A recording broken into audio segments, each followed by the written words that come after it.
지금 여러분의 위는 음식물이 겨우 통과할 정도의 너비, 그리고 양으로 표현하면 100일 된 아기의 그 위 크기 정도라고 생각을 하시면 돼요.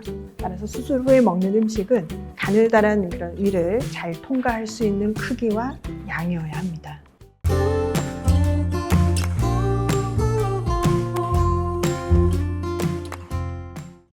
안녕하세요. 서울아산병원 영양사 김연경입니다. 이번 동영상은요, 비만대사 수술 후 식사요법에 대해서 설명을 드리려고 합니다. 이 비만대사 수술은요, 체중을 빼서 병적인 비만을 치료하기 위한 목적뿐만 아니라 고혈압이나 당뇨병 같은 그런 대사성 질환을 치료하는 효과가 있다고 합니다. 수술법은 여러 가지 수술법이 있는데요. 수술 전후로 약 2년간 식사요법과 같은 영양관리가 매우 중요합니다. 실제로 우리 병원에서는 이제 위소매 절제술을 많이 시행을 하고 계신데요. 위소매 절제술은 위를 이렇게 소매 모양이나 바나나 모양처럼 가느다란 관이 통과할 정도만 남기고 늘어난 위를 잘라내는 그런 수술인데요. 지금 여러분의 위는 음식물이 겨우 통과할 정도의 너비, 그리고 양으로 표현하면 100일 된 아기의 그 위 크기 정도라고 생각을 하시면 돼요. 따라서 수술 후에 먹는 음식은 가느다란 그런 위를 잘 통과할 수 있는 크기와 양이어야 합니다. 수술하고 물론 한 달 후쯤 되면 밥을 드실 수 있겠지만 지금부터 유동식을 먼저 시작해야 되겠기에 유동식 만드는 방법, 그 다음 단계에 조금 더 걸쭉한 유동식, 반유동식이라고 하는데요. 반유동식을 조리하는 방법에 대해서 설명해 드리고자 합니다. 자, 영상 들어가기 전에 제가 3가지만 먼저 알려드릴게요. 첫 번째 명심하셔야 될 거는요, 수분 섭취예요.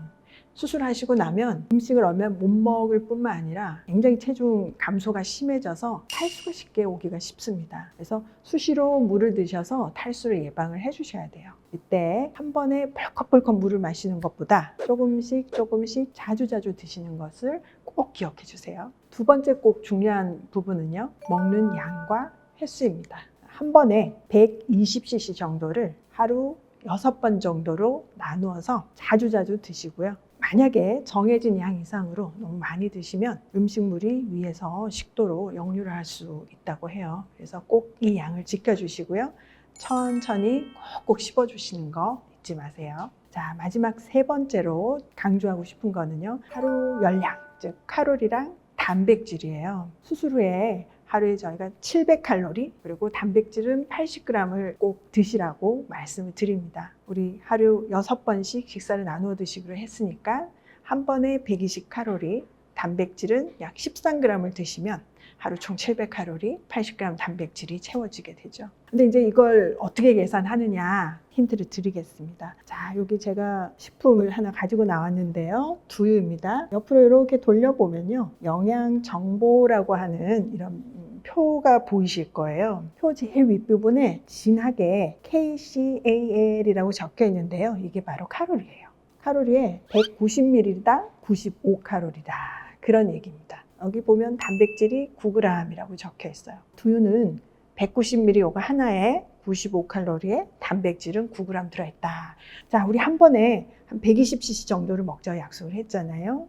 그러면 대략 한 요거 절반을 드신다 그러면 얼추 한 100cc 정도로 가늠하면 되는데, 그러면 단백질은 4g, 5g 정도밖에 되질 않아요.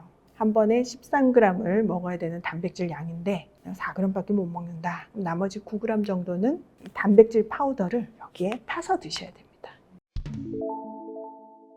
저혈량 식사에서 생길 수 있는 가장 중요한 문제가요, 단백질 섭취가 부족할 수 있다는 거예요. 한 번에 13g 단백질이 많은 것 같지만요, 이거 고기양으로 환산하면 한 60g 정도밖에 되질 않아요, 한 끼에.